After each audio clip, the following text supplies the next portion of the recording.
Good morning बच्चों। हम अयोध्या सिंह उपाध्याय हरिऔध का प्रिय प्रवास का पवन दूती का प्रसंग पढ़ रहे थे। तो चलो बच्चों शुरू करते हैं पढ़ना। तो इसमें क्या होता है कि जब राधा पवन को दूती बनाकर भेजती हैं तो वो उस समय उससे कहती है कि तेरे अंदर यह गुण है कि तू किसी भी चीज को हिला सकती है। तो इसीलिए वे उससे आगे कहती हैं कि जो कोई भी इस सदन में चित्र उद्यान का हो, यदि तुझे उस भवन में कोई चित्र उद्यान का या बगीचे का दिखाई दे, ओहो प्राणी विपुल उसमें घूमते बावली से, और तुझे उस चित्र में प्राणी विपुलता से घूमते बावले से कि पागलों के समान घूमते हुए व्याकुल से दिखाई दे, तो जाके सन्निकट उसके ओं हिला के उसे भी देवात्मा को सुरति ब्रज के व्याकुलों की कराना। तो हे पवन, तू उस चित्र के पास जाना, उसके निकट जाना और उस चित्र को भी हिलाकर तुम देवात्मा यानी कि श्री कृष्ण को सुरति यानी कि स्मरण, उन्हें याद कराना, ब्रज के व्याकुलों की, कि उनके वियोग में इसी प्रकार से ब्रज के प्राणी व्याकुल हुए रहते हैं। तो इसीलिए तू उन्हें याद करा देना। यदि तुझे उस भवन में कोई उद्यान का या बगीचे का कोई चित्र दिखाई दे और उसमें तुझे उस चित्र में तुझे प्राणी व्याकुल और बावलों के समान यानी कि पागलों के समान घूमते से दिखाई दे, तो तू उनके निकट जाकर यानी कि उस चित्र के पास जाकर उसे हिला देना, जिससे कि वे उस तरफ देखेंगे यानी कि वे श्री कृष्ण उस तरफ देखेंगे और उन श्री कृष्ण को ब्रज के व्याकुलों की याद करा देना कि उनके विरह में इसी प्रकार से ब्रज के सभी प्राणी व्याकुल हुए रहते हैं। कोई प्यारा कुसुम कुमला गेह में जो पड़ा हो, तो प्यारे के चरण पर ला डाल देना उसी को। तो हे पवन, यदि कोई तुझे कोई प्यारा सा फूल मुरझाया हुआ या कुमलाया हुआ यानी कि घर में पड़ा हुआ तुझे दिखाई दे, तो तुम प्यारे श्री कृष्ण के चरणों पर लाकर उसे डाल देना, क्योंकि हवा के अंदर यह गुण होता है कि वे किसी भी चीज को उठाकर ला सकती है। तो वे राधिका पवन से कहती हैं कि यदि तुझे कोई प्यारा सा कोई फूल लाया हुआ घर में पड़ा हुआ दिखाई दे, तो तू उन प्यारे श्री कृष्ण के चरणों पर लाकर उसे डाल देना। यों देना ए पवन बतला फूल सी एक माला। तो हे पवन, तू इस प्रकार से उन्हें यह ज्ञात करा देना कि इसी प्रकार से तुम्हारे वियोग में एक फूल सी एक माला मिलाना हो कमल पग को चूमना चाहिए, कि तुम्हारे वियोग में एक फूल सी बालिका मिलान यानी कि मलिन मुख वाली होकर तुम्हारे कमल जैसे कमल पगों को चूमना चाहिए। जो प्यारे मंजू उपवन या वाटिका में खड़े हैं, छिद्रों में जा पुणित करुणा वेणु सखी चुप। तो हे पवन, यदि वे तुझे प्यारे श्री कृष्ण किसी सुंदर उपवन या वाटिका में तुझे खड़े हुए दिखाई दे, छिद्रों में जा और वहां कीचक यानी कि बांसों में कि उनके छिद्रों में जा पुणित करना, कि वहां बांस के वृक्ष होंगे, उनके छिद्रों में जाकर उन्हें बजा देना और वेणु के समान यानी कि उससे बांसुरी के समान सुर निकालना या ध्वनि निकालना। यो होवेगी सुरति उनको सर्व गोपांगना की, जब उसमें से वह ध्वनि निकलेगी तो इस प्रकार से उन्हें सभी गोपिकाओं की सभी गोपियों की या सुरति याद आ जाएगी, जो है बंसी श्रवण रुचि से तीर उत्कंठ होती, क्योंकि उनकी याद आ जाने से उन्हें याद जब गोपियों की याद आएगी जो उनकी बंसी को उनकी बांसुरी को सुनने के लिए कानों से सुनने के लिए दीर्घ उत्कंठ मतलब दीर्घता से यानी कि उत्कंठित होती रहती थी। यदि वे तुझे प्यारे श्री कृष्ण किसी सुंदर उपवन या वाटिका में खड़े हुए दिखाई दें, तो तू वहां जाकर उनमें बांसों के वृक्षों में उनके छिद्रों में जाकर उन्हें बजाना, जिससे बांसुरी के समान वहां ध्वनि निकलने लगे, जिससे उन्हें सभी गोपियों की, ब्रज की गोपियों की याद हो आएगी, जो इससे वे सोचेंगे कि उनकी बांसुरी को सुनने के लिए वो दीर्घ समय से उत्कंठित होती रहती थी। लाके फूले कमल दल को श्याम के सामने ही थोड़ा थोड़ा विपुल जल में व्यग्र हो डुबाना। लाके फूले कमल दल, तो हे पवन, तू एक फूले हुए कमल दल की पंखुड़ियों को श्याम के सामने ही लाकर थोड़ा थोड़ा सा विपुल जल में, कि थोड़े से जल में व्याकुल होकर उन्हें डुबाना। कि तू एक फूले हुए कमल की पंखुड़ी को लाना और श्याम के सामने ही थोड़े थोड़े से जल में उसे व्याकुल होकर डुबाना। देना एक भगिनी जतला एक अम्भोज नेत्रा, आंखों को ही विरह विधुरा बारी में बोलती है। तो हे भगिनी, भगिनी यानी कि बहन, हे पवन, पवन को वे बहन संबोधित करती है कि हे बहन, तूने इस प्रकार से ज्ञात करा देना, यह जतला देना कि इसी प्रकार से एक कमल जैसे नेत्रों वाली राधिका अपनी आंखों को विरह के कारण, वियोग के कारण वारी यानी कि जल में डुबोती रहती है, यानी कि उसकी आंखें जल में ही डूबी रहती हैं या अश्रु जल पूरित रहती हैं। हे पवन, जब एक फूले हुए कमल दल की पंखुड़ी को लाकर तू श्याम के सामने ही थोड़े थोड़े से जल में उसे व्यग्र व्याकुल सा होकर डुबाना, जिससे उन्हें यह तू ज्ञात करा देना, हे बहन, तूने ये ज्ञात करा देना कि उनके वियोग में इसी प्रकार से विरह के कारण कमल जैसे नेत्रों वाली राधिका अपनी आंखों को आंसुओं में ही डुबोए। हीरे लाना वहन करके नीप का पुष्प कोई, और प्यारे के चपल रख के सामने डाल देना। हीरे लाना, वहन कर उठा कर लाना, नीप यानी कि कदम का। हे पवन, तू कदम का कोई पुष्प धीरे से उठाकर लाना और उन प्यारे श्री कृष्ण के चपल अर्थात चंचल रग नेत्रों के सामने लाकर डाल देना।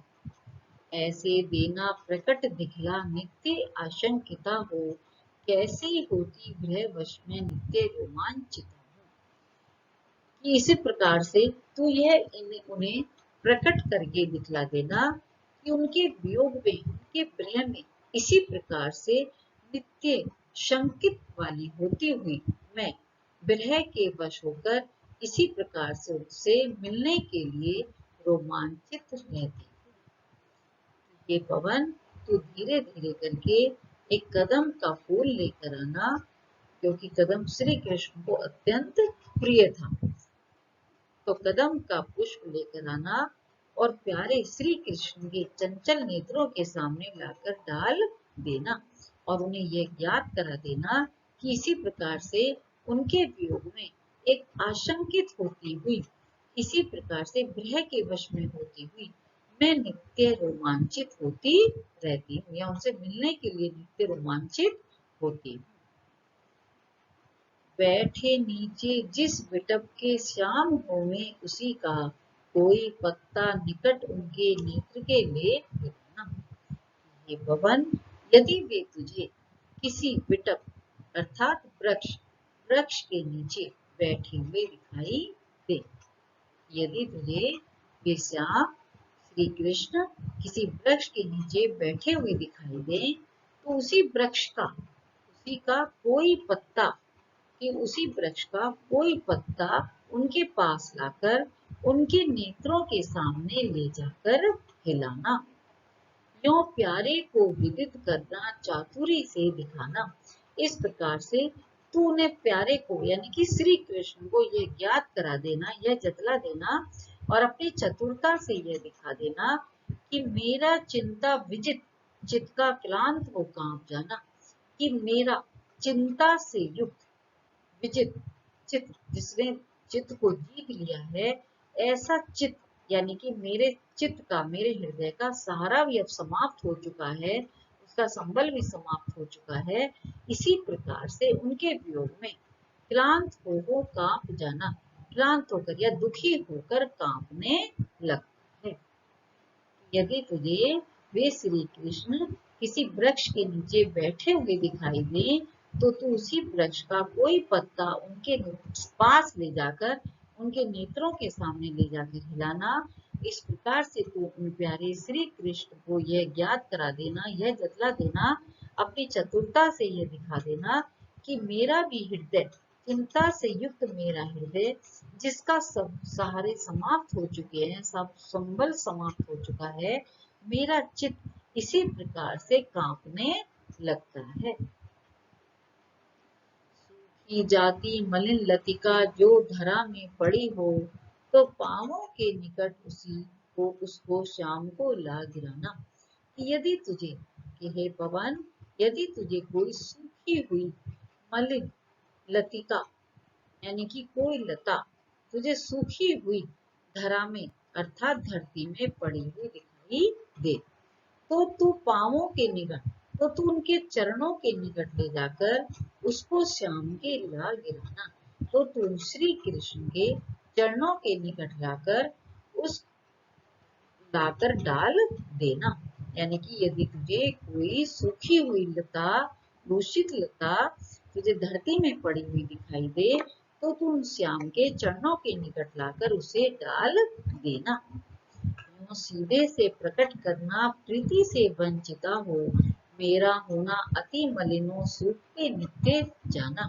इस प्रकार से तूने ये सीधे से ज्ञात करा देना कि इसी प्रकार से राधिका तुम्हारे प्रेम से वंचित होकर, मेरा होना अति मलिन की राधिका तुम्हारे प्रेम से वंचित होकर इसी प्रकार से मलिन और सूखती जा रही है।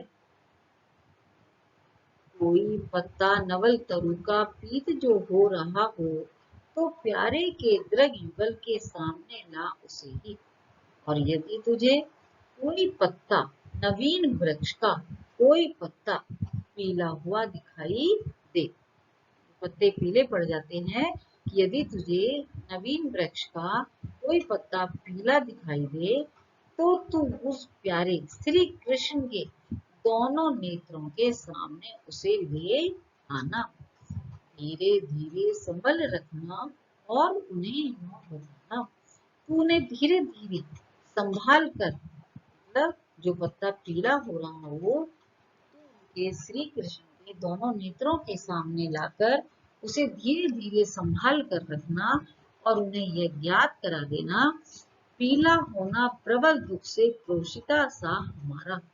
क्रोशिता यानी कि जिस विरह के कारण जिसका पति परदेश चला गया हो, ऐसी विरह से युक्त कि पीला होना प्रबल दुख, किसी प्रकार से उन्हें यह ज्ञात करा देना कि तुम्हारे प्रबल दुख से यानी कि तुम्हारे वियोग में इसी प्रकार से राधिका पीली होती जा रही है, ज्ञात करा देना। यों प्यारे को विदित करके सर्व मेरी व्यथाएं धीरे धीरे बहन करके पाँव की धूली लाना। तो हे पवन, अब राधिका पवन से कहती है कि हे पवन, इस प्रकार तुम प्यारे श्री कृष्ण को मेरी सब पीड़ा, मेरी सब व्यथाएं इस प्रकार से ज्ञात करा देना और धीरे धीरे उठाकर तू उनके चरणों की धूली ले आना। थोड़ी सी भी चरण रज जो लान देगी हमें, तो हाँ कैसे तो व्यथित चित्त को बोध में दे सकेंगे। तो तू थोड़ी सी भी उनके चरणों की रज अर्थात धूल, कि उनके तू चरणों की थोड़ी सी भी धूल यदि तू हमें ला देगी, तो हाँ कैसे तो व्यथित चित्त को बोध में दे सकूंगी। तो मैं अपने व्यथित पीड़ा से युक्त इस चित्त को मैं थोड़ी सी सांत्वना दे दूंगी। इस प्रकार से तू उन प्यारे को, श्री कृष्ण को, मेरी सब व्यथाएं, मेरी सब पीड़ाएं उन्हें ज्ञात करा देना और फिर धीरे धीरे उनके चरणों की धूलि को उठाकर ले आना। यदि तू थोड़ी सी भी उनकी चरणों की धूलि हमें ला देगी तो मैं अपनी इस व्यथित चित्त को, विरह के कारण व्यथित चित्त को थोड़ी सी सांत्वना दे दूंगी या आशा बंधा दूंगी। पूरी होवे न यदि तुझसे अन्य बातें हमारी। राधिका पवन से कहती है कि यदि तुझसे हमारी ये सभी बातें पूरी न हो, यदि तूने बता भी ना पाए और यदि तूने उनकी चरणों की धूलि भी ना ला पाए, यदि तुझसे हमारी सभी बातें पूरी ना हो तो तू मेरी विनय इतनी मान ले और चली जा। तो हे पवन, तू मेरी इतनी विनय मान ले, मेरी प्रार्थना मान ले, तू यहाँ से चली जा। छू के प्यारे कमल पग को प्यार के साथ आजा। तू उन प्यारे श्री कृष्ण के कमल रूपी चरणों को प्यार के साथ छूकर आजा। जी जाऊंगी हृदय तल में मैं तुझी को लगा के। इस प्रकार से तू उनके चरण कमलों को छूकर आजा तो मैं तुझे ही अपने हृदय से लगाकर इस जीवन को धारण कर लूंगी। तो बच्चों समझ में आ गया होगा कि राधिका किस प्रकार से निस्वार्थ भाव से सभी के हित का ध्यान रखती हुई पवन से इन्हीं सब बातों को कहती हैं और अपनी दूती बनाकर भेजती हैं।